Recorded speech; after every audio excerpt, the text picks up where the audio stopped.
Hello everyone, welcome to Pragati coaching classes. ठीक है, तो आज हम लोग क्या पढ़ रहे थे? जीव विज्ञान 9th क्लास की। आपके जीव विज्ञान में सबसे पहला अध्याय चल रहा था जीवन की मौलिक इकाई अर्थात कोशिका। ठीक है, तो ये कोशिका के बारे में हम लोग देख रहे थे। आपकी एक लेक्चर हो चुकी है इस पे। ठीक है, क्या है कोशिका के बारे में। ठीक है, क्या क्या देख लिया है हम लोगों ने। ठीक है, हम लोग ध्यान से फिर से। ठीक है, आपकी कोशिका की क्लास। ठीक है, जीवन की मौलिक इकाई क्या है? कोशिका। ये आपका अध्याय का नाम है। इसके बारे में हम लोगों ने एक लेक्चर देख लिए है। ठीक है, तो क्या क्या देखा था मैंने आप लोगों को, लगभग ये आप देख सकते हो। क्या जीव के बारे में मैंने सारा बता दिया था आप लोगों को, जिनको भी ये क्लास किया हुआ है।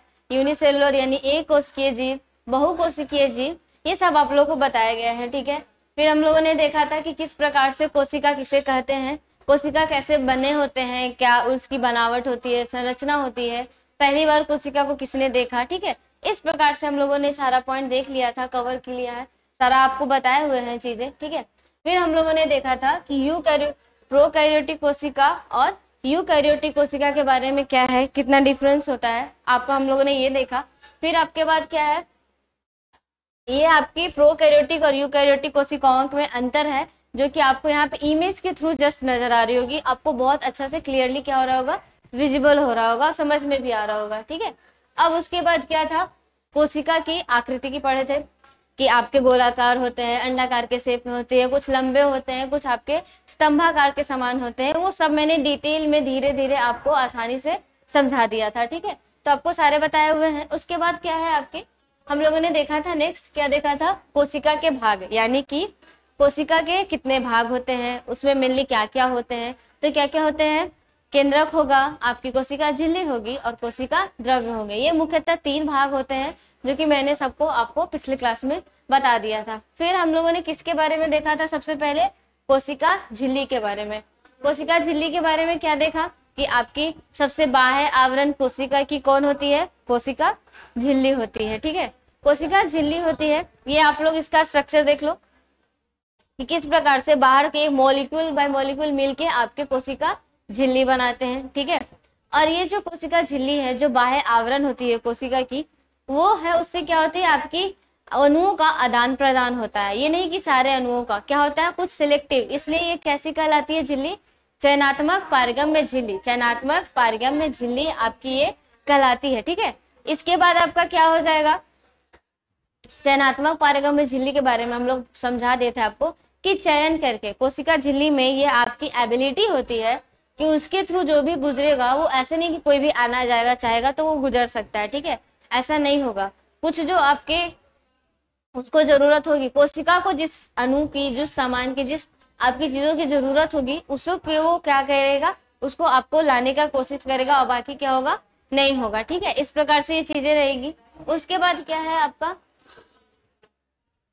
प्लाज्मा झिल्ली के कार्य। प्लाज्मा झिल्ली के कार्य हम लोगों ने देखा था कि वो क्या क्या कार्य करते हैं। जैसे बेसिकली वो क्या है, कोशिका को शेप प्रदान करेगा, कोशिका को आपको किस तरीके से उसको बाह्य आवरण बनाता है वो। फिर आपकी क्या होती है कि जो भी आपकी किस तरीके से जो अणुओं का आदान प्रदान होता है, वो कौन सी विधि से होगी, तो परासरण और विसरण मैंने इसको समझाया था। ठीक है, इस दोनों में अंतर आप लोगों को ये यहाँ पे लिखा हुआ है, आप इसको क्लियरली देख सकते हैं। इसको मैंने एक एक पॉइंट करके सारा पिछले क्लास में क्या हुआ था समझा दिया गया था। ठीक है, अंतः परासरण, बाह्य परासरण आपको वो भी समझा दिए गए थे। ठीक है, बेसिकली विसरण और परासरण क्या था, परासरण विसरण में आपके अंतर दिए गए हैं। विसरण में हम लोग ये समझते हैं कि जो भी आपकी कोशिका झिल्ली अगर रहती है, ठीक है, तो कोशिका झिल्ली के थ्रू अगर अणुओं का आदान प्रदान होता है, ठीक है, कोई भी चीज उच्च सांद्रता से निम्न सांद्रता की ओर। उच्च सांद्रता और निम्न सांद्रता कैसे समझेंगे, जहां पे आपकी बेसिकली किसकी होगी, विलायक की कंसंट्रेशन होगी। ठीक है, बेसिकली मैंने आपको 2 बीकर करके समझाया था कि ठीक है, यहाँ पे 2 बीकर है। ठीक है, इसमें क्या है, एक में आपकी क्या है, नॉर्मल जल है। ठीक है, उस जल में हमने क्या घोल कर रखा है, चीनी, नमक, पानी, ये सब आपके सारे मिले हुए हैं। ठीक है, एक जल कैसा है, सिर्फ और सिर्फ क्या है, जल है, सिर्फ और सिर्फ पानी है, उसमें कुछ भी चीज का मिलावट नहीं है। तो आप खुद बताओ कौन से वाले सेक्शन में, मैं सबको आप लोग को बताया हुआ है। ठीक है, कौन से वाले सेक्शन में ज्यादा पानी का कंसंट्रेशन होगा, ऑफ कोर्स बी में ना, क्योंकि उसमें कोई भी चीज घुली हुई नहीं है, सिर्फ और सिर्फ क्या है, आपकी जल है। तो उच्च सांद्रता से निम्न सांद्रता की ओर आपका क्या होगा, मूवमेंट होगा। किसका होगा मूवमेंट, आपके विलायक का।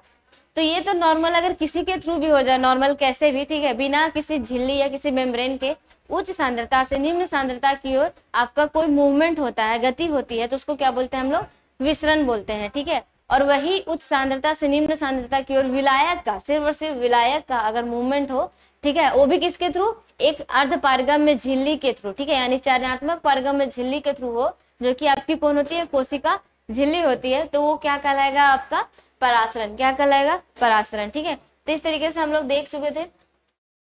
अब हम लोग आज की क्लास से स्टार्ट करते हैं। हमको क्या पढ़ना है यहाँ पे, आपकी सांद्रता के अनुसार विलयन के प्रकार तथा उनका कोशिका पर प्रभाव। यहाँ पे आपको क्या लिखा है, सांद्रता, यानी सांद्रता के आधार पर विलयन कितने प्रकार के होते हैं, ठीक है, तथा उनका कोशिका पर क्या प्रभाव पड़ता है, वो आपके इस आज से क्लास में पढ़ते हैं, ठीक है। तो स्टार्ट करते हैं। आपका ये क्या है, पहला समपरासरी विलयन। पहले का नाम क्या है, समपरासरी विलयन, यानी कि आइसो। सम का मीनिंग ही दिख रहा होगा ना, सम मतलब क्या होता है, बराबर, ठीक है। फिर क्या है, परासरी, यानी जो परासरण के थ्रू जो विलयन यानी जो विलायक मूव कर रहे हैं वो वाला, ठीक है। तो आपका समपरासरी विलयन, इसमें आपको होते हैं कि जो आपके दो, ये देखो ये दो कोशिकाएं हैं, ठीक है, बाहर क्या है, इसकी कोशिका झिल्ली है, यहाँ पे क्या है आपका, सबकी कोशिका द्रव्य है, ठीक है, ये आपकी केंद्रक हो गई, ठीक है, ये दो कोशिकाएं हैं आपकी। अब यहाँ पे क्या है, बेसिकली जो पहला बोल रहा है समपरासरी विलयन, यानी यहाँ पे जो मूवमेंट होगा, ये दो कोशिका झिल्ली के अकॉर्डिंग आपको क्या हो रहा है, मूवमेंट हो रहा है, ठीक है। तो मूवमेंट हो रहा है, ऐसा मूवमेंट हो रहा है, गति हो रहा है आपके विलयन या विलायक का, कि आपके दोनों जो सेल है, आपके ए और बी दोनों जो सेल है आपकी, उसकी जो सांद्रता है दोनों साइड क्या है, बराबर है। दोनों साइड क्या है आपकी, बराबर। यहाँ हेडिंग है हम लोग का, है ना, कि सांद्रता के अनुसार विलयन के प्रकार। तो आइसोटोनिक सॉल्यूशन किसको बोलेंगे हम लोग, यानी दोनों ए और बी दोनों जगह के जो कोशिका द्रव्य है वहां की सांद्रता क्या है, हमारी सामान्य है। यानी अगर नॉर्मल आप जो चीनी पानी का घोल से समझोगे, तो एक गिलास चीनी में, एक गिलास पानी में आपकी क्या है, जितनी मतलब 2 चम्मच चीनी घोली हुई है, ठीक है, तो ए में भी उतनी है और बी में भी क्या है, एक गिलास पानी में आपकी क्या है, बेसिकली 2 चम्मच ही चीनी घुली हुई है। तो दोनों सॉल्यूशन क्या होंगे, आपके बराबर होंगे ना। तो इसको हम लोग क्या बोलते हैं, समपरासरी विलयन। ये क्या हो गया आपका, समपरासरी विलयन। तो क्या लिखा है, जब कोशिका के अंदर व बाहर की सांद्रता कैसी हो, समान है, तो वो क्या कहलाती है, समपरासरी विलयन, ठीक है। जब कोशिका, ये तो मैंने दो कोशिका को लेकर समझाया, अगर आप एक कोशिका से समझोगे तो कैसा होगा, ये एक कोशिका है, ठीक है, इसके बाहर भी फ्लूइड होते हैं ना, ठीक है, बाहर भी फ्लूइड होते हैं, तो क्या कहलाती है आपकी, ये हो जाएगी आपकी कि जो बाहर का जो अंदर जो है आपकी जो कंडीशन यानी जो सांद्रता, वही आपकी क्या होगी, बाहर भी होगी, वही क्या होगी, बाहर भी होगी। तो आप खुद सोचो, मूवमेंट होगा क्या, गति होगी क्या, यहाँ पे नहीं, आपकी दोनों क्या रहेगी, कंडीशन बराबर रहेगी, ठीक है। तो यहाँ पे ये है, ये कोशिका के अंदर है जो भी सांद्रता और बाहर दोनों क्या है आपकी बराबर है।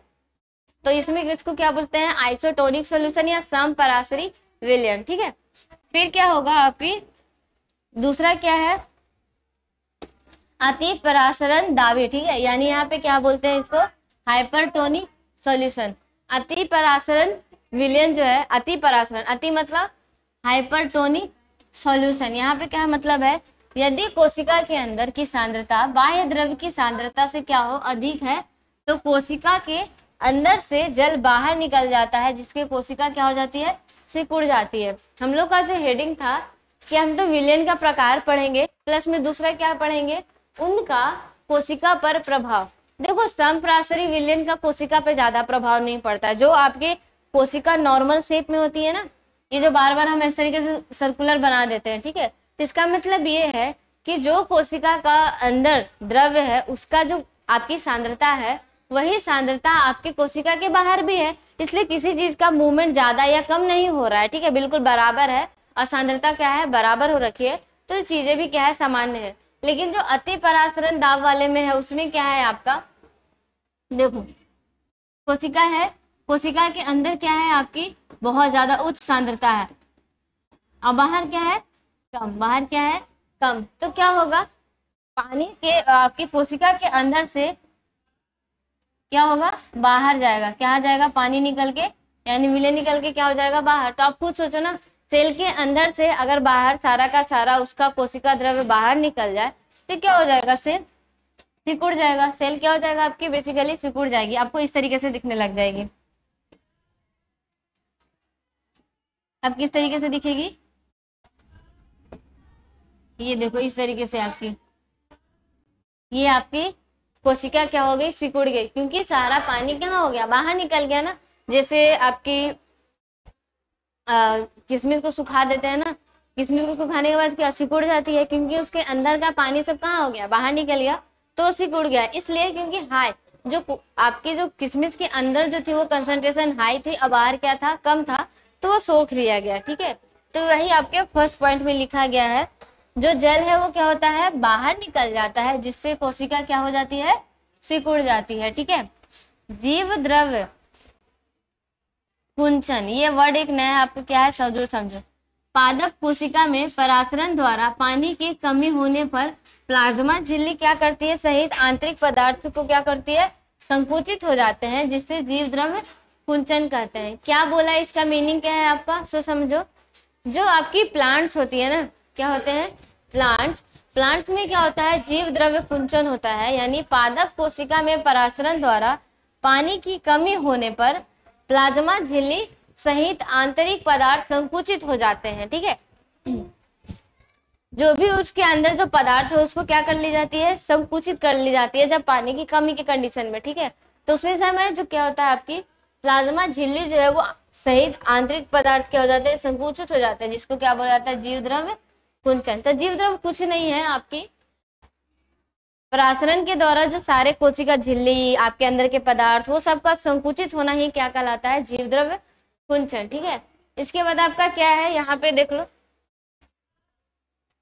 अल्प परासरण दाब। तीसरा क्या है आपका, अभी तक कितने देखे हम लोग, 3। ठीक है, पहला आपकी समपरासरणी विलयन, दूसरा आपका क्या है, आपकी अति परासरणी विलयन या दाब बोलो, तीसरा क्या है आपका, आपकी अल्प परासरणी विलयन। ठीक है, जो कि क्या है, हाइपोटोनिक सॉल्यूशन। क्या है, हाइपोटोनिक। अब क्या है यहाँ पे इसके बारे में कि देखो ये क्या है, हमारे पास कोशिका है। ठीक है, ये कोशिका के बारे में क्या है, इसका जो कंसंट्रेशन है यानी कि जो आपकी सांद्रता है वो बाहर वाले सांद्रता से क्या है, हमारे पास कम है। तो कम है तो क्या होगी, पानी का मूवमेंट बाहर से अंदर जाएगा, बाहर से अंदर। ठीक है, बाहर से अंदर होगा तो क्या होगा आपका, बाहर से अंदर होने पे क्या होगा, बेसिकली ये खुल जाएगा ना।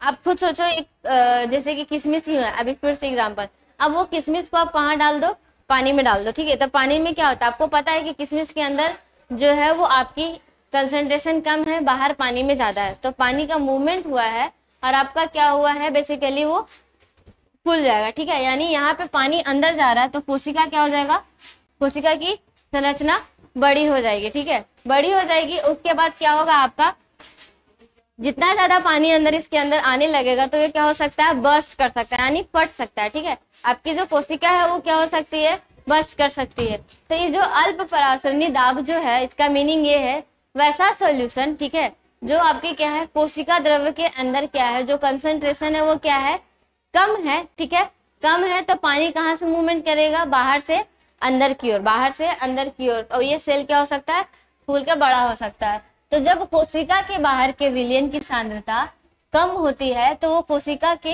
अंदर अंतः परासरण के कारण कोशिका क्या हो जाती है, फूल। तो यहाँ पे कौन सा परासरण होता है, अंतः परासरण। ठीक है, यानी जल जो है, यानी जो बाहर से जो विलायक है वो अंदर कोशिका के अंदर जाएगी और जंतु कोशिका क्या हो जाती है, फट भी सकती है, जो मैंने अभी जस्ट बोला। ठीक है, कि अगर ज्यादा पानी का मूवमेंट कोशिकाओं के अंदर होने लगा तो वो क्या हो जाएगा, आपका फट सकता है, बर्स्ट कर सकता है। ठीक है, ये हो गया आपका यहाँ पे देख सकते हो मैंने एक इमेज लगा रखा है आपको। हमारे मनुष्य के अंदर जो आपकी जो आरबीसी है, ठीक है, आरबीसी अर्थात जो आपके रेड ब्लड सेल्स है, लाल रक्त कोशिकाएं जो है, उनके बारे में मैंने लिखा है, ठीक है।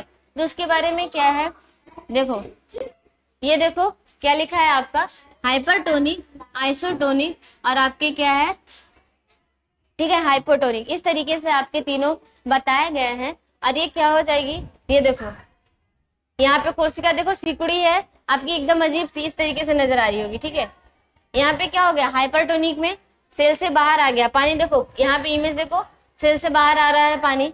इसमें देखिए क्या हो रहा है, सम आइसोटोनिक में एकदम सेप आपका बराबर है, यानी अंदर जितना पानी जा रहा है उतना ही कहाँ पे आ रहा है, बाहर भी आ रहा है, ठीक है। अब यहाँ पे हाइपोटोनिक में क्या है, पानी अंदर चला जा रहा है, पानी क्या हो जा रहा है, अंदर चला जा रहा है। तो आपका क्या हो जाएगा, बेसिकली ये कोशिका फूल रही है, बाद में क्या हो जाएगी, ये देखो ये कोशिका फट गई है, यहाँ पे क्या है, यहाँ पे इमेज में दिखाया हुआ है, ये कोशिका क्या आ गई है, फट गई है। तो आपको ये तीनों समझ में आ गया, ठीक है। क्या क्या है, सम परासरणी विलयन आपके हाइपोटोनिक, उसमें क्या होता है अल्प परासरणी विलयन, और हाइपरटोनिक यानी कि अति परासरणी विलयन, ठीक है। इस तरीके से कोशिका कोशिका पे प्रभाव हम लोगों ने देख लिया है। अब हम लोग का क्या है नेक्स्ट, कोशिका भित्ति। क्या है, कोशिका भित्ति। कोशिका भित्ति के बारे में क्या है, अभी हम लोग क्या पढ़ रहे हैं, कोशिका, ठीक है। तो कोशिका की जो जो आपकी संरचनाएं हैं, जो भी आपकी झिल्ली, वो सब के बारे में देख रहे थे ना। तो जैसे पादप कोशिका होता है, जंतु कोशिका होती है, ठीक है। तो पादप और जंतु कोशिका में बाद में हम लोग अंतर देखेंगे, ठीक है, कि क्या होता है। उससे पहले क्या है कि जो कोशिका भित्ति है, ठीक है, वो भी आपकी क्या है, आपकी सेल की क्या है, बाह्य आवरण है। जिस प्रकार से कोशिका झिल्ली होती है, उसी प्रकार से क्या होती है, आपकी कोशिका भित्ति भी होती है, ठीक है। तो यहाँ पे क्या है, यह पादप कोशिका की सबसे बाह्य झिल्ली है, यह जंतु कोशिका में अनुपस्थित होती है। मतलब आपकी जो जंतु कोशिका में आपकी कोशिका भित्ति देखने को नहीं मिलेगी। ये देखो यहाँ पे इमेज आप लोग को नजर आ रहा होगा, इस तरीके से फिक्स्ड शेप है, ठीक है। आपका क्या है, ये देखो मैंने फर्स्ट क्लास में जब बताया था ना कि जो रॉबर्ट हुक थे वो क्या थे, आपकी कोर कोशिका को देखे थे, क्या थी, मृत कोशिका, यानी वो प्लांट सेल को देखे थे ना, यानी प्लांट कोशिका को देखे थे। तो उनको ऐसा हेक्सागोनल मधुमक्खी के छत्ते के समान सेल देखने को मिला था, ठीक है। इस तरीके से आपके ये देखो, इस तरीके से मधुमक्खी के छत्ते के समान देखने को मिला था। ये देख सकते हो आप, एक रियल इमेज इस तरीके से निकाला गया है आपका। तो इसी प्रकार से उनको देखने को मिला था रॉबर्ट हुक को। तो जो कोर कोशिका होती है ना, वहां पे सिर्फ और सिर्फ क्या था, बच गया था, आपकी कोशिका भित्ति ही बची थी और कुछ भी नहीं बचा था। इसलिए क्या होता है आपका ये, क्योंकि कोशिका भित्ति मृत होती है, ठीक है, उससे कोई भी आपके आदान प्रदान, किसी भी प्रकार के आपके द्रव्य का विसरण हो सकता है, ठीक है। तो आपकी कोशिका भित्ति सिर्फ और सिर्फ कहाँ पाई जाएगी, प्लांट सेल में। सिर्फ और सिर्फ कहाँ जाएगी, पादप कोशिकाओं में ही पाई जाती है, सिर्फ और सिर्फ पादप कोशिका में पाई जाएगी। जंतु कोशिका में ये क्या होती है, अनुपस्थित। तो इसको जरूर याद रखिएगा। और आपकी जो कोशिका झिल्ली जो होती है ना, इन ऐसे होती है, ठीक है, क्योंकि कोशिका झिल्ली के बिना तो कोई भी कोशिका निर्माण नहीं हो सकता, ठीक है। तो प्लांट कोशिका सेल में, यानी आपके पादप जो कोशिका है, उसमें आपकी क्या होती है, एक एक्स्ट्रा प्रोटेक्टिव लेयर है, जिसका नाम क्या है, कोशिका भित्ति।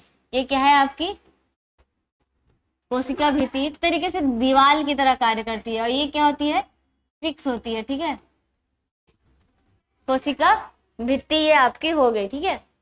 अब क्या है, ये पादप कोशिकाएं, यहाँ पे यह सख्त कैसे होती है, ये सख्त यानी एकदम स्टिफ होगी, मजबूत होगी, मोटी होती है, सरंध्र होती है, यानी कि क्या होती है आपकी, ऐसे ऐसे बहुत सारे आपके रंध्र पाए जाते हैं।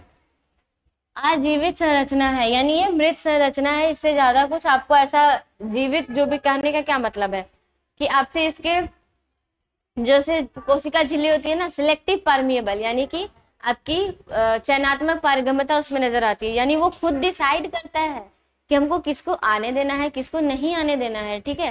तो ये क्या एक जीवित का वो संदेश दे रहा है ना कोशिका झिल्ली। लेकिन कोशिका भित्ति ऐसा कुछ नहीं है, जो आना है, जिसको आना है, जैसे आना हुआ, क्योंकि ये गेट है आने जाने का, वहां पे माध्यम है, तो कोई भी चला जाएगा। तो वो मृत का सामान दिखा रहा है। लेकिन एक गेट पे आप उसको एक सेंसर लगा दो, या आपके जो भी किसी भी एक इंसान को रख देते हो कि हाँ हमको किसको आने देना है, नहीं आने देना है, तो वो कोशिका झिल्ली का, तो वहां पे वो जीवित का एक संदेश दे रहा है। लेकिन मृत में कौन सा, क्या बस एक झिल्ली बना हुआ है, आप उससे कोई भी आ जा सकता है, ठीक है। तो इसलिए ये क्या है, कोशिका भित्ति मृत होती है, ठीक है। यह किसकी बनी होती है, सेलुलोज की।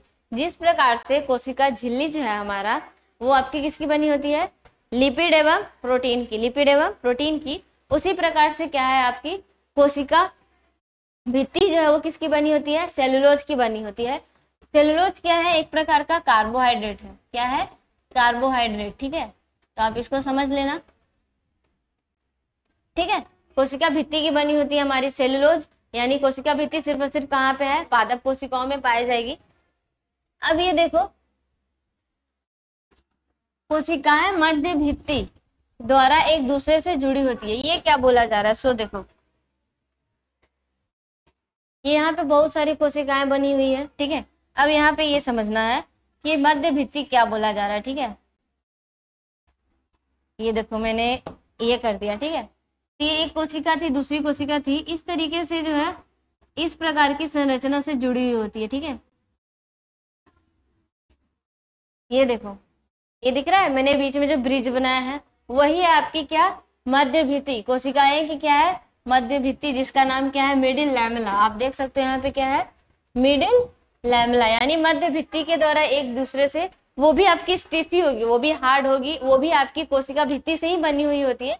देखो यहाँ से आपको कंटिन्यू करोगे तो क्या होगा, उसी तरीके से नजर आएगा ना। ये यहाँ पे भी देख सकते हो, ये आपका यही आपका बन जाएगा। तो इससे क्या होता है, चीजों का आदान प्रदान होता है, इजिली आपके बहुत ही आसानी तरीके से एक दूसरे से जुड़ सकते हैं। और जो भी मॉलिक्यूल्स है, जो भी अणु है, उनका क्या हो जाएगा, परासरण या विसरण के थ्रू क्या होगा, आपके आदान प्रदान हो जाएंगे, ठीक है। तो ये मध्य भित्ति भी किसकी है, कोशिका भित्ति से ही बनी हुई होती है, ठीक है। अब क्या होता है, पादप कोशिकाएं एक दूसरे से प्लाज्मोडेस्माटा से संपर्क में रहती है। ये क्या बोला, प्लाज्मोडेस्माटा, क्या है, प्लाज्मोडेस्माटा। जिस प्रकार से आपकी कोशिका भित्ति है, ठीक है, क्या है, कोशिका भित्ति, जैसे देखो यहाँ पे क्या बोला है, एक दूसरे से जुड़ी हुई रहती है, ठीक है। जुड़ी हुई रहने के लिए आप ये समझ सकते हो, फिर से एक बार फिर से आप समझा देते हैं, ठीक है। ये देखो, ये देखिए, ये क्या था, आपकी एक कोशिका है, दूसरी कोशिका है आपकी, ठीक है।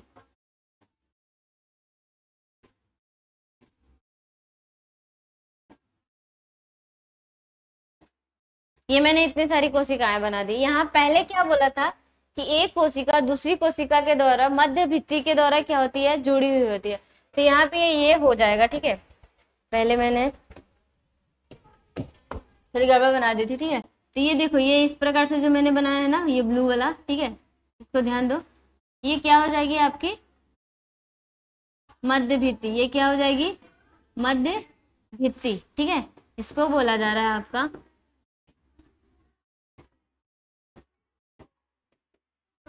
ये इसको मध्य भित्ति बोला जाता है, ठीक है। देखो ये आपस में जुड़ी हुई है ना, कोशिकाएं आपकी आपस में क्या है, जुड़ी हुई है, ये मध्य भित्ति कहला रही है। उसके बाद जो पादप कोशिकाएं जो एक दूसरे से जो संपर्क करती है, कि हमको जो अणुओं का आदान प्रदान करना है, क्योंकि ये तो मध्य भित्ति से जुड़ी हुई है, तो कोई चीज तो आ जा नहीं पाएगा। तो क्या होता है, वहां पे आपकी प्लाज्मोडेस्माटा होती है। क्या होती है, प्लाज्मोडेस्माटा, ठीक है। देखो यहाँ पे ये इस तरीके से जो अभी मैंने बनाया था ना, तो ये आपका एक्चुअली में क्या था, प्लाज्मोडेस्माटा, ठीक है। तो थोड़ा गड़बड़ हो गया था, तो इसको आप देख लेना। तो जहाँ पे प्लाज्मोडेस्माटा बन रहा है, वहां पे आपकी क्या है, मध्य भित्ति अनुपस्थित रहेगी। क्या रहेगी, अनुपस्थित रहेगी। तो आप इसको समझ लेना कि सिर्फ और सिर्फ क्या है, यहाँ पे ये प्लाज्मोडेस्माटा है, ठीक है। ये जो व्हाइट वाला मैंने बनाया है वो क्या है, प्लाज्मोडेस्माटा, ठीक है। ये आपको यहाँ पे है, ठीक है, इस तरीके से।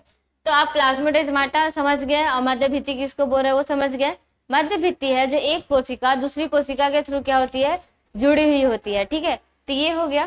फिर आपकी जो प्लाज्मोडेस्माटा है वो क्या है, एक कोशिका दूसरी कोशिका से जो संपर्क में रहेगी, यानी अणुओं का किस प्रकार से आदान प्रदान करना है, वो चीजें क्या आपसे होगी, आपकी कोशिका यानी कि प्लाज्मोडेस्माटा से, ठीक है। तो इस प्रकार से ये आपको देखो इमेज नजर आ रहा होगा इतने सारे, ये आपके किस प्रकार से जो आप किसी लीफ को देखने जाओगे ना, तो उसके अंदर की इस तरीके से संरचना आपकी कोशिका भित्ति की नजर आएगी, ठीक है। अब कोशिका भित्ति के कार्य को समझ लेते हैं। क्या है कोशिका भित्ति के कार्य? कोशिका को संरचना प्रदान करना। कोशिका को क्या? संरचना प्रदान करना। ठीक है, जिस प्रकार से आपकी कोशिका झिल्ली थी कि वो कोशिका को एक शेप देता है, ठीक है, कि मैंने गोल सा बना दिया या आपके इस प्रकार से बना दिए या इस प्रकार से ही बना दिए, ठीक है, तो ये सब कोशिका झिल्ली के द्वारा संभव था। उसी प्रकार से आपकी प्लांट सेल की जो यानी जो भी पादप कोशिकाएं हैं उनको किस प्रकार से आपकी एक शेप या संरचना दोगे तो वो कौन डिसाइड करेगा? कोशिका भित्ति। जैसे हम बार बार ऐसा हेक्सागोनल बना रहे हैं ना, अभी जस्ट आप लोगों ने देखा भी था पीछे वाली इमेज में, तो वो हेक्सागोनल था। ठीक है, तो ये किसके रीजन से था? क्योंकि कोशिका भित्ति जो है वो स्टिफ संरचना है आपकी और वो इसको क्या बनाए रखी है। ठीक है, तो आपकी कोशिका को संरचना प्रदान करेगा कौन? कोशिका भित्ति।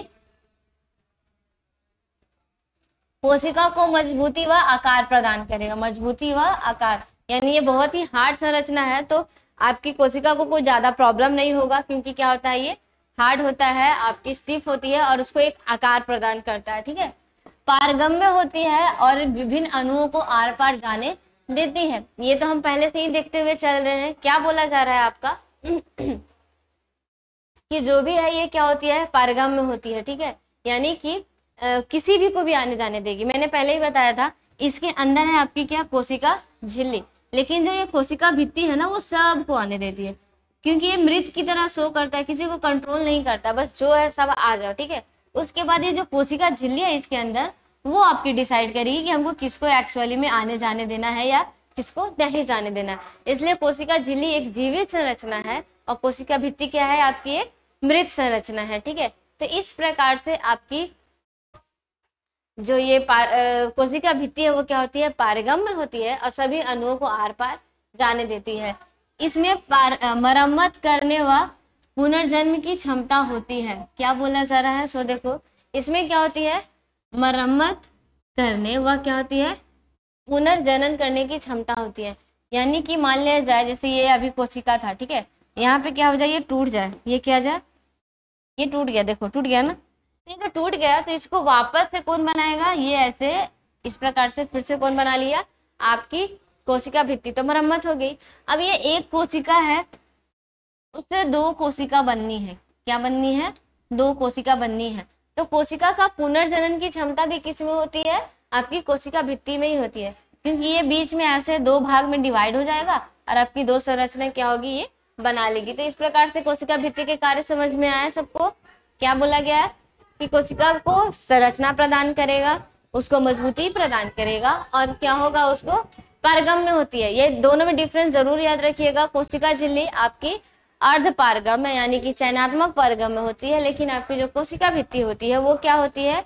सिर्फ और सिर्फ क्या होती है? पारगम्य होती है, यानी सबको आने देती है। ठीक है, कोई इनको भेदभाव नहीं है। अगला नेक्स्ट क्या है हमारा?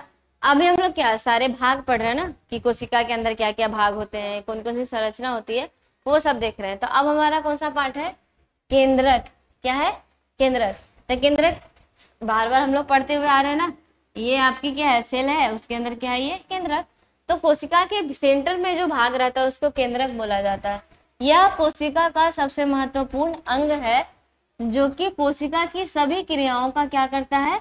नियंत्रण करता है। ये जो केंद्रक होता है ना, सेंटर, हम लोग बोलते हैं ना कि हाँ ये हर कार्य का सेंटर है, यहाँ से सारे कार्यों का क्या होता है? आदान, ये बेसिकली कंट्रोल किया जाता है कि यहाँ पे क्या कार्य होंगे, तो उसको हम लोग सेंटर बोले देते हैं, हब बोल देते हैं। ठीक है, उसी प्रकार से हमारी कोशिकाओं में कौन डिसाइड करेगा कि किस प्रकार से कार्य हो रहे हैं, किसको क्या करना है नहीं करना है, ये सब कौन डिसाइड करेगा? आपका केंद्रक। ठीक है, यह कोशिका का केंद्र है, यानी देखो हेड ऑफ द क्वार्टर हम लोग बोलते हैं ना, हेड क्वार्टर ऑफ, जैसे किसी भी चीज का बोलते हैं ना कि आपके WHO का हेड क्वार्टर कहाँ है, बोलते हैं ना हम लोग कि हेड क्वार्टर मतलब क्या कि हाँ जो WHO बोल रहे हैं, वर्ल्ड हेल्थ ऑर्गेनाइजेशन बोल रहे हैं, तो यानी ये जो वर्ल्ड हेल्थ ऑर्गेनाइजेशन द्वारा जितने भी कार्य की जाती है वो सबका प्रतिपादन या नियंत्रण कहाँ से होता है? उनका हेड क्वार्टर कहाँ पे होता है हमारा? जो बताएगा कि जेनेवा में है। ठीक है, तो जेनेवा क्या हो गया? आपका वो हेड क्वार्टर हो गया। उसी प्रकार से हमारे सेल का जो किस तरीके से कार्य हो रहा है उसको कंट्रोल होगा, उसका सब हेड क्वार्टर कहाँ पे है? आपकी केंद्रक पे है। कहाँ पे है? केंद्रक पे है, इसलिए हेडक्वार्टर ऑफ सेल कहा जाता है इसको। इसकी खोज किसने की थी? 1831 में। कितने में? 1831 में रॉबर्ट ब्राउन ने की थी। किसने की थी? रॉबर्ट ब्राउन ने की थी। यूकैरियोटिक कोशिकाओं में स्पष्ट केंद्रक होता है, जबकि प्रोकैरियोटिक कोशिकाओं में क्या होता है? प्राथमिक केंद्रक होता है। अभी हम लोग इसके पिछले क्लास में यूकैरियोटिक और प्रोकैरियोटिक के बारे में पढ़े थे, तो उसका जो बांटने का आधार था वो कौन था? केंद्रक ही था हमारा, ठीक है। क्या था? केंद्रक था, ठीक है। तो आप लोग उसको समझते चलो, ऐसे होता है लिंक कर करके पढ़ना, ठीक है, कि अच्छे तरीके से हम लोग को याद हो जाए, ठीक है। तो ये क्या हो गया आपका बेसिकली कि जो एक यूकैरियोटिक कोशिका थी, प्रोकैरियोटिक कोशिका थी, तो प्रोकैरियोटिक कोशिका में क्या होगा आपका कि प्रोकैरियोटिक कोशिकाओं में बीच में क्या थे आपके? सिर्फ और सिर्फ गुणसूत्र ही थे, ठीक है।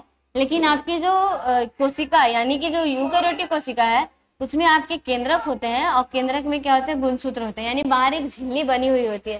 तो क्या होता है आपका यूकैरियोटिक कोशिकाओं में कैसा होता है? अस्पष्ट केंद्रक होता है। तो स्पष्ट है ना, इसमें केंद्रक पता चल रहा है। लेकिन जो आपकी यूकैरियोटिक है यानी प्रोकैरियोटिक कोशिका है उसमें कैसा होता है? प्राथमिक, यानी कि बस हाँ केंद्रक जैसा बन रहा है, लेकिन अभी वैसा नहीं है, बस अभी एक निर्माण की संरचना की नींव डाली गई है, सिंपल। इसके ऊपर की द्विस्तरीय झिल्ली को केंद्रक झिल्ली बोला जाता है। यानी ये जो केंद्रक की झिल्ली बाहर बना रहे हैं वो द्विस्तरीय होती है। कितनी होती है? द्विस्तरीय होती है। फिर से बनाते हैं, ये देखो इस तरीके से, ये 2 लेयर का ऐसे होता है, ये दिखा? ये द्विस्तरीय झिल्ली है, इसी को बोला जाता है आपका ये द्विस्तरीय, यानी ये क्या है? ये केंद्रक है, ठीक है। तो जो केंद्रक झिल्ली होती है वो कैसे होती है? द्विस्तरीय, डबल लेयर, ठीक है। तो केंद्रक के बारे में इतना जान लिया। क्या है? केंद्रक द्रव्य में केंद्रक काय यानी न्यूक्लियोलस व क्रोमैटिन रेसे होते हैं। ये देखो आपकी ही इमेज है बुक की, ठीक है। ये क्या है आपका? केंद्रक झिल्ली, ठीक है। यहाँ पे मैंने सिर्फ और सिर्फ केंद्रक का ही इमेज लगाया है, ये देख सकते हो आपकी कि द्विस्तरीय क्या है? झिल्ली है। ये देखो ये द्विस्तरीय झिल्ली है, इस तरीके से। क्या है ये? द्विस्तरीय झिल्ली, ठीक है। इस तरीके से द्विस्तरीय झिल्ली है। इसके अंदर देखो बहुत सारे आपको धागे नजर आ रहे होंगे। क्या है? यहाँ पे बहुत सारे धागे हैं। तो बहुत सारे धागे हैं, तो ये आपको नजर आ रहा होगा, ठीक है। यहाँ पे ये धागे क्या कहला रहे हैं आपकी? ये धागे क्या है? क्रोमैटिन। ये क्या है? क्रोमैटिन जालिका है, लिखा है ना यहाँ पे। क्रोमैटिन के रेसे होते हैं, यानी जो गुणसूत्र है ना, गुणसूत्र जो हमारे पास होते हैं, क्रोमोसोम जो होते हैं, उन्हीं के ये धागे हैं, ठीक है। फिर क्या होता है? केंद्रक काय यानी कि न्यूक्लियोलस। ये देखो न्यूक्लियोलस, ठीक है, केंद्रिका, ये आपकी जो लिखी हुई है ना वही आपकी क्या है? केंद्रक काय है। क्रोमैटिन रेसे डीएनए और प्रोटीन डीऑक्सी राइबोन्यूक्लिक एसिड के बने होते हैं। ये क्या बोला गया? ये जो क्रोमैटिन जालिका है वो किसके बने होते हैं? आपकी डीएनए प्लस प्रोटीन की बनी होती है। डीएनए क्या होता है? सबका ये फुल फॉर्म लिखा हो यहाँ पे, deoxy ribonucleic acid. Deoxy ribonucleic acid आपके डीएनए के फुल फॉर्म होते हैं। डीएनए तो बहुत सब सुनता होगा, डीएनए टेस्ट करवाया, ये करवाया, वो करवाया, ठीक है। इस तरीके से डीएनए फिंगरप्रिंटिंग सुनती होगी। यानी डीएनए है क्या आपका?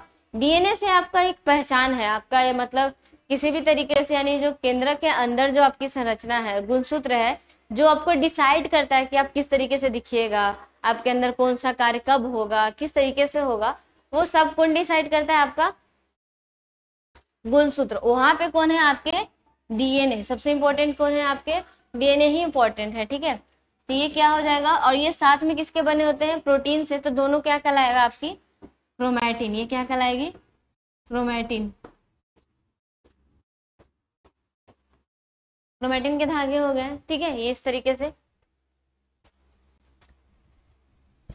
अब ये जो बताया डीएनए है वो क्या है? अनुवांशिक सूचनाओं को एक पीढ़ी से दूसरी पीढ़ी में जनन करने के द्वारा भेजते हैं।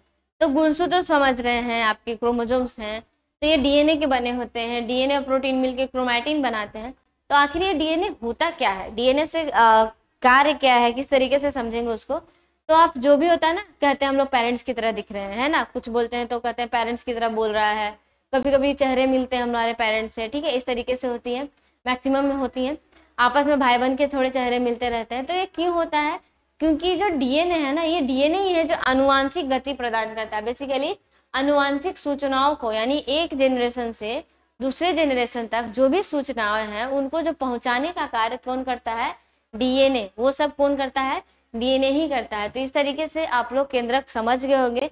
और इसी रीजन से क्या है, केंद्रक को आपके पूरे सेल का क्या बोला गया है, आपका सेंटर बोला गया है, हेड बोला गया है, क्योंकि उसके अंदर ही तो है ना डीएनए। और डीएनए ही डिसाइड करेगा कि किस तरीके से कार्य होना है, कौन सा कार्य करना है। ठीक है, तो इस प्रकार से आपका ये हेड हो गया। ठीक है, केंद्रक के कार्य क्या क्या है, यह कोशिका के सभी उपापचय क्रियाओं और कोशिका चक्र का देखो नियंत्रण करती है ना। मैंने बोला अभी जस्ट, क्या करती है ये, यह कोशिका के सभी उपापचय क्रियाओं और कोशिका चक्र का नियंत्रण करता है। उपापचय क्रियाओं का मतलब, ठीक है, ये इस तरीके से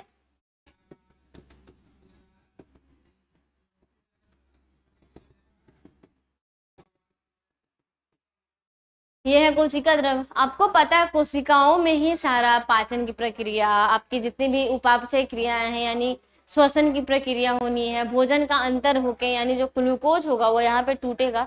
तो बहुत सारे ना कोशिका द्रव्य में रिएक्शन चलती रहती है। तो वो सब रिएक्शन कैसे होगा, कब होगा, कितना होना है, वो सब कौन डिसाइड करेगा, आपका बोलो केंद्रक। कौन करेगा, केंद्रक। ठीक है, तो यह आनुवांशिकी सूचनाओं को एक पीढ़ी से दूसरी पीढ़ी तक भेजने का कार्य करता है। ये भी हम लोग जस्ट अभी देख लिए, जो आपका डीएनए है तो यही करता है ना, आनुवांशिक सूचनाओं का, यानी एक से दूसरे जनरेशन के पास ले जाने के लिए कौन करता है, केंद्रक में ही होता है। ठीक है, तो इस प्रकार से आपके केंद्रक हो गए। अगला क्या है आपका कोशिका द्रव्य। अब हम लोग क्या पढ़ने वाले हैं, दो बेसिकली मुख्यतः तीन भाग थे ना, तो तीन भागों में हम लोगों ने कोशिका झिल्ली देख लिया, केंद्रक देख लिया, अब क्या है कोशिका द्रव्य। तो कोशिका द्रव्य में किसको बोलते हैं, क्या हम लोग, साइटोप्लाज्म। क्या बोलते हैं, साइटोप्लाज्म, प्रोटोप्लाज्म, आपकी कोशिका द्रव्य हो जाएगी। ठीक है, इस तरीके से आपकी सारे नाम है।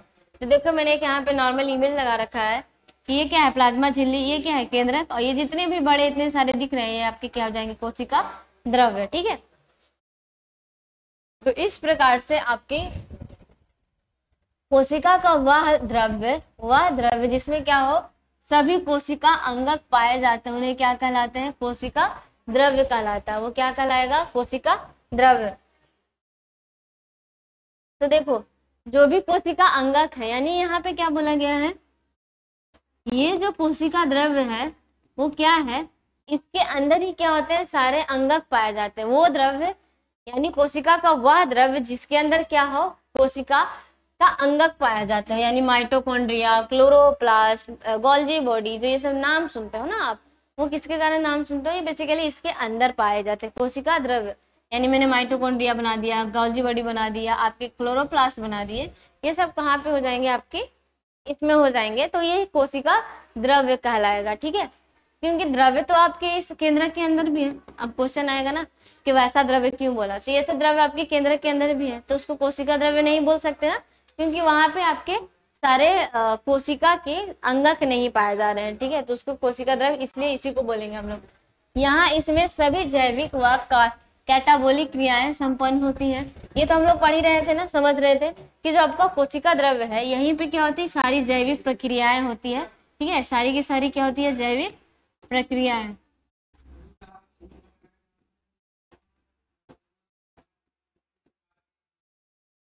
ये जैविक प्रक्रियाएं हो गई। साइटोसेल क्या है, अब साइटोसेल जलीय द्रव्य जिसमें विभिन्न प्रोटीन होती है। इसमें क्या होता है, 90% जल होता है, 7% प्रोटीन होता है, 2% कार्बोहाइड्रेट होता है, 1% क्या होता है, अन्य अवयव पदार्थ होते हैं। हमको याद इतना नहीं करना है, हम लोग बस इसका कंपोजिशन देके समझ रहे हैं कि ये साइटोसोल जो है, यानी कि हमारा जो जीव द्रव्य है, कोशिका द्रव्य जो है, वो क्या होता है आपका, बेसिकली 90% जल का बना है, 90%, 7% सिर्फ और सिर्फ आपके क्या है, प्रोटीन है। इस तरीके से आपके इसके कंपोनेंट लिखे हुए हैं। कोशिका अंगक विभिन्न प्रकार के आपके अंगक से क्या होते हैं, घिरी हुई होती है। ये आपका, ये इस पे ध्यान नहीं देना, ठीक है, ये गड़बड़ हो गया है। ये क्या है, घिरी हुई होती है। जो कोशिका अंगक होती है वो विभिन्न प्रकार के झिल्ली यानी बाह्य आवरण से क्या होती है, घिरी होती है, इसलिए इसको ये बोला गया है। ठीक है, यहाँ पे देखो, यहाँ पे ये लिखा हुआ है, यहाँ पे समझो कि कुछ कोशिका अंगक एक झिल्ली दो झिल्ली या बिना झिल्ली के बने होते हैं। जैसे अभी समझा ना कि कोशिका अंगक जो है वो झिल्ली से घिरी हुई होती है, तो कोई कोशिका अंगक तो बिना झिल्ली की ही होती है, ठीक है। कोई कोशिका दो झिल्ली के बनी होती है, कोई होगी आपकी एक ही की बनी रहेगी, ठीक है। तो इस प्रकार से तीन हो गई, एक प्लाज्मा झिल्ली वाले, एक दोहरी झिल्ली वाले और एक क्या हो गया बिना झिल्ली वाले अंगक। तो ये जो अंगक है सेल के अंदर जो ऑर्गेनेल्स रह रहे हैं, यानी कि सेल के कोशिका के अंदर जो कोशिका अंगक पाए जा रहे हैं, वो भी क्या डिसाइड होगा बेसिकली कि वो कितने लेयर्स के हैं। एक झिल्ली वाला होगा, एक डबल झिल्ली वाला होगा और एक क्या होगा बिना विदाउट झिल्ली वाला होगा। तो बिना झिल्ली, एक झिल्ली वाले कौन कौन से आपके कोशिका अंगक होते हैं? देखो, अंतःप्रद्रवी जालिका, लाइसोसोम, गोल्गी काय और रिक्तिका। बेसिकली जो एक कोशिकीय यानी एक झिल्ली वाले जो आपके अंगक है ना, उसकी संख्या थोड़ी ज्यादा है, ठीक है। यानी एक झिल्ली वाले कोशिका अंगक की संख्या क्या है? ज्यादा है। कौन कौन सी है याद रखना सब लोग, अंतःप्रद्रवी जालिका, लाइसोसोम, गोल्गी काय और रिक्तिका, ठीक है। दोहरी झिल्ली क्या है हमारे पास? दोहरी झिल्ली वाले अंगक कौन कौन से हैं? ये अब स्पेसिफिक है कि आपके तीन ही है, माइटोकॉन्ड्रिया, लवक यानी हरित लवक, ठीक है। और इनके पास अपना खुद का क्या होता है? डीएनए भी होता है, ठीक है। हमारे में इसके साथ केंद्रक भी होगा। क्या होगा? केंद्रक। केंद्रक भी आपकी डबल संरचना है जो कि आपके सेल के ऑर्गेनल्स के अंदर ही आता है, ठीक है। यानी आपकी कोशिका द्रव्य के कोशिका अंगक ही कहलाते हैं केंद्रक भी। तो ये आपके डबल लेयर हो गए सबके सब। बिना झिल्ली वाले कौन कौन होंगे? राइबोसोम, सेंट्रोसोम, माइक्रोट्यूब्यूल्स, ये सब जो नाम दिख रहे हैं ना, ये बिना झिल्ली वाले अंगक पाए जाते हैं, ठीक है। इस प्रकार से ये हो गया। अब क्या है? अंतःप्रद्रवी जालिका, इंडोप्लाज्मिक रेटिकुलम के बारे में समझते हैं, ठीक है। इंडोप्लाज्मिक रेटिकुलम में क्या है हमारा? सो देखिए, ठीक है, यहाँ पे है, यह झिल्ली युक्त नलिकाओं तथा सीट का विशाल तंत्र होता है। क्या बोला यहाँ पे? यह झिल्ली युक्त नलिकाओं तथा सीट का विशाल तंत्र होता है। ये इस तरीके से होती है अंतःप्रद्रवी जालिका, ठीक है। आपके बने होते हैं इस प्रकार से, जालिका के थ्रू में क्या होती है? बनी हुई होती है, ठीक है। इस प्रकार से आपकी जालिका बनी हुई होती है। तो ये आपकी क्या कहला रही है? अंतःप्रद्रवी जालिका। इसकी खोज ग्रेनर पोर्टर ने की थी। इतना याद करने की जरूरत नहीं है, ये नहीं भी याद करोगे चलेगा, सिंपल। झिल्ली जीवित जनन यानी ईआर द्वारा निर्मित प्रोटीन और वसा का कोशिका झिल्ली बनाने में क्या होता है? सहायक होता है। ये जो इंडोप्लाज्मिक रेटिकुलम है ना, ठीक है, ये देखो इंडोप्लाज्मिक रेटिकुलम। इंडो मतलब क्या होता है? अंदर, सेल के अंदर। प्लाज्मिक मतलब यानी कौन सा? इंडोप्लाज्म में है, ठीक है। रेटिकुलम यानी इस तरीके से जाल, ये देखो इस तरीके से जाली फैला हुआ ना, तो ये शरीर कोशिका द्रव्य के अंदर पाए जाने वाली अंतःप्रद्रवी जालिका इंडोप्लाज्मिक रेटिकुलम किसके से निर्मित होती है? प्रोटीन और वसा का निर्मित होती है और कोशिका झिल्ली का भी निर्माण करती है। किसका निर्माण करती है? कोशिका झिल्ली। क्योंकि देखो ये सेल है, ये सेल के अंदर इस प्रकार से रहती है और ये आपके साथ में ये आपकी कोशिका झिल्ली भी बना देगी, ठीक है। इस प्रकार से ये कोशिका झिल्ली भी बना देगी। यह प्रोकैरियोटिक कोशिकाओं व स्तनधारी इरेथ्रोसाइट में क्या होता है? नहीं पाया जाता है। क्या होता है? नहीं पाया जाता। के अलावा सभी में क्या होते हैं? पाए जाते हैं, सभी में पाए जाते हैं। इन्हों का कहना है कि प्रोकैरियोटिक सेल, और ये क्योंकि प्रोकैरियोटिक सेल में तो और कोई भी अंगक नहीं पाया जाता है ना, सिंपल कुछ भी नहीं पाया जाता है, वो हो जाएगा आपका, यानी कि सारे के सारे एब्सेंट रहेंगे सब में। बस किसमें? यानी कि आपकी स्तनधारी जो इरिथ्रोसाइट है, यानी कि हमारे पास जो आरबीसी है, हम लोग का जो आरबीसी है, उसमें क्या होता है? ये सब नहीं पाया जाएगा। सेल जो है उसमें भी नहीं पाया जाएगा एंडोप्लाज्मिक रेटिकुलम, और प्रोकैरियोटिक कोशिका में भी नहीं पाया जाएगा। अंतःप्रद्रवी जालिका दो प्रकार की होती है। कितने प्रकार की? दो। खुरदरी अंतःप्रद्रवी जालिका और चिकनी अंतःप्रद्रवी जालिका, एसीआर। खुरदरी क्या है? खुरदरी अंतःप्रद्रवी जालिका और चिकनी अंतःप्रद्रवी जालिका। कैसे इसको समझना है? सो देखो, ये देखिए, ये एक इमेज है, इसको आपको समझो। ये आपका क्या है? केंद्रक। ये क्या है? केंद्रक। डिटेल स्ट्रक्चर है, इसको समझना। ये केंद्रक हो गया। केंद्रक के बाहर ये जो इतनी संरचना दिख रही है ना आपकी जालिका के समान, ठीक है, यही क्या है आपका? देखो यही पे क्या है आपका?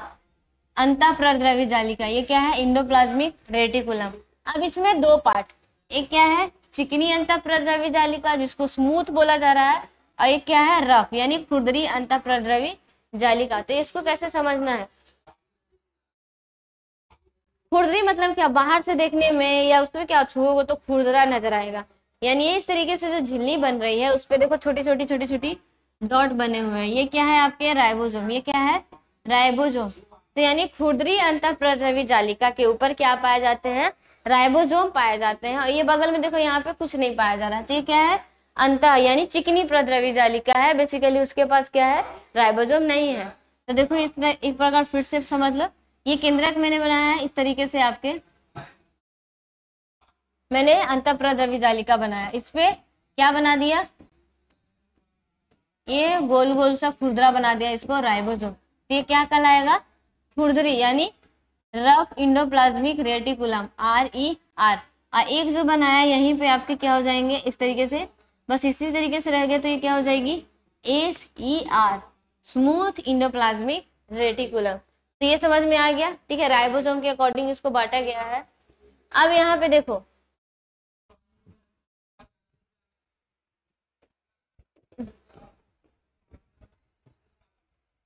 चिकनी अंतःप्रद्रवी जालिका और खुरदरी अंतःप्रद्रवी जालिका में क्या है, बेसिकली यहाँ पे आपके ये लिखे हुए हैं, ठीक है, कि किस तरीके से अंतर है आपके। तो जो चिकनी अंतःप्रद्रवी जालिका है उसकी नलिकाओं क्या होती है, ये झिल्ली व नलिकाएं से बना होता है, ठीक है। जो चिकनी है वो सिर्फ और सिर्फ नॉर्मल एक तरीके से झिल्ली का बना होता है, नलीनुमा स्ट्रक्चर है। आपकी खुरदरी क्या है, ये सिस्टर्नी व नलिकाओं से बनी होती है, ये भी उसी प्रकार से बनी हुई है, नलिकाएं हैं और सिस्टर्नी है। इस तरीके से क्या है, देखो ये सिस्टर्नी स्पष्ट नजर आती है, ठीक है। यह वसा या लिपिड बनाने में मदद करता है, क्या बनाने में, वसा और लिपिड। देखो चिकनी से एक और भी याद रख सकते हो कि चिकना क्या होता है आपका, बेसिकली कोई भी तेल है, फैट है, ठीक है, ये सब क्या होता है थोड़ी चिकनी नजर आती है ना, तो इसका कार्य बहुत ही आसान तरीके से याद रहेगा। चिकनी अंतःप्रद्रवी जालिका जो है उससे क्या होता है, ये क्या बनाने में हेल्प करता है, वो वसा, किसका बनाने का हेल्प करता है, वसा और लिपिड का। तो बहुत आसान है ना, चिकनी आपको चिकना दिख रहा है तो वो बना के आएगा तेल वाला पदार्थ, यानी कि क्या लिपिड और वसा। ये क्या बनाने का कार्य करती है, प्रोटीन संश्लेषण। खुरदरी क्या बनाएगी, प्रोटीन संश्लेषण। ये सब याद रखना, ठीक है, इस प्रकार से आपको हो जाएगा। राइबोसोम क्या होते हैं, अनुपस्थित होते हैं, राइबोसोम क्या होते हैं, इसमें अनुपस्थित होते हैं, इसी रीजन से ये क्या होता है आपके स्मूथ नजर आते हैं, ठीक है, क्या होते हैं ये स्मूथ, इसलिए इसको चिकनी बोला गया है। और खुरदरी क्या होती है आपकी, वहां पे राइबोसोम प्रेजेंट होते हैं जो आपके प्रोटीन संश्लेषण में हेल्प करते हैं, इसी रीजन से क्या होता है राइबोसोम इसमें उपस्थित होते हैं। कोशिका द्रव्य के भागों तथा केंद्रक के मध्य प्रोटीन का परिवहन के लिए नलिका सुविधा प्रदान कौन करता है, अंतःप्रद्रवी जालिका यानी चिकनी। यकृत की कोशिकाओं में विष तथा दवा का क्या होता है, निराविष कराता है, यानी जो भी आप कुछ विष खा लिए हो, ठीक है, मान लिया जाए होता है ना, धीरे धीरे हम लोग विष खाते रहते हैं, तो ये क्या होता है, जिस यकृत में जहाँ पे जो सेल है उसके यहाँ जो पाया जाएगा ये ACR, तो उसको क्या करेगा, वो डिटॉक्सिफिकेशन करेगा, यानी विष को काटने का काम करता है, ये उसके एंटीडोट की तरह कार्य करता है। थोड़ा डिटेल है, उसको नहीं भी जाने को तो चलेगा, बाकी समझना है, ठीक है। इस प्रकार से हम लोग इसको समझ लिए हैं। अब क्या है अंतःप्रद्रवी जालिका के कार्य, ठीक है, केवल यह ऐसा अंगक है जो कोशिका के अंदर और केंद्रक के बीच पदार्थों का परिवहन के लिए नलिका सुविधा प्रदान करता है। क्या बोला, अंतःप्रद्रवी जालिका के कार्य में बोला है ये कि यह ऐसा अंगक है जो आपके केंद्रक के बीच पदार्थों के परिवहन के लिए नलिका को सुविधा प्रदान करता है।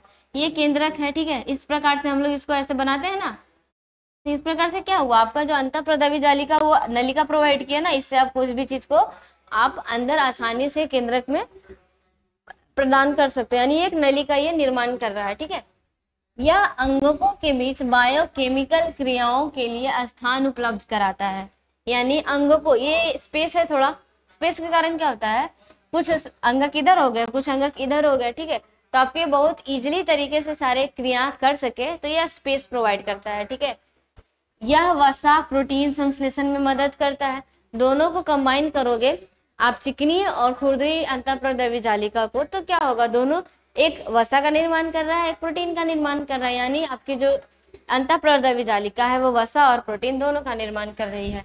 ACR यकृत की कोशिकाओं में विष दवा का निराविषीकरण करता है, तो अभी हम लोग समझ ही लिए, तो इसके कार्य समझ में आगे होंगे। ठीक है, अब क्या है गोल्जी एपरेटस, क्या लिखा है गोल्जी एपरेटस। गोल्जी एपरेटस के बारे में क्या है हमारा, ये पतली झिल्ली युक्त चपटी पुटिकाओं का समूह है, ठीक है, जो एक दूसरे के ऊपर समानांतर सजी रहती है। इनका आविष्कार जो है वो कैमिलो गोल्जी ने किया था, इसलिए ये क्या ये होते हैं बेसिकली, सो समझो ये आपके क्या है गोल्जी उपकरण, ये सेल है, ठीक है, सेल के अंदर आपकी क्या है, ये बेसिकली गोल्जी बॉडी का इमेज है। ये किसका है, गोल्जी बॉडी। देखो अभी जो देखा था उससे पहले अंतःप्रद्रवी जालिका थी, गोल्जी बॉडी भी आपकी बहुत इस तरीके से चपटी संरचना है, ठीक है, इस तरीके से ये बनी हुई होती है, ठीक है, ये इस तरीके से है, ऐसे ये प्लेट्स के समान क्या होती है, सजी हुई होती है। तो देखो बोला ना, यह पतली झिल्ली युक्त चपटी पुटिकाओं का समूह है। चपटी पुटिकाओं का क्या है, समूह है, जो एक दूसरे के ऊपर समानांतर सजी होती है। देखो एक दूसरे के ऊपर क्या है, समानांतर, यहाँ पे भी देख सकते हो एक दूसरे के ऊपर क्या है, समानांतर सजी हुई है। इनका आविष्कार जो है कैमिलो गोल्जी ने किया था, इसलिए क्या कहलाता है, गोल्जी काय कहलाता है, ये गोल्जी एपरेटस कहलाता है। ठीक है, यह क्या होता है, प्रोकैरियोट स्तनधारी ये सब में क्या होता है, अनुपस्थित होता है। बेसिकली जिसमें प्रोकैरियोट्स में तो हर आपके जितने भी अंगक है वो नहीं पाए जाएंगे, और आपके जो हमारे यहाँ जो आपकी आरबीसी है वो उनमें भी बहुत सारी चीजें नहीं पाई जाती है। जिसको ध्यान से देख लो, ये क्या है, गोल्जी बॉडी है, यानी कि आपका कोशिका गोल्जी काय है। अब ये गोल्जी काय के कार्य क्या है सो समझ लीजिए। ठीक है, यह लिपिड बनाने में क्या होता है, सहायता करता है। किसमें सहायता करता है, लिपिड बनाने में सहायता करता है।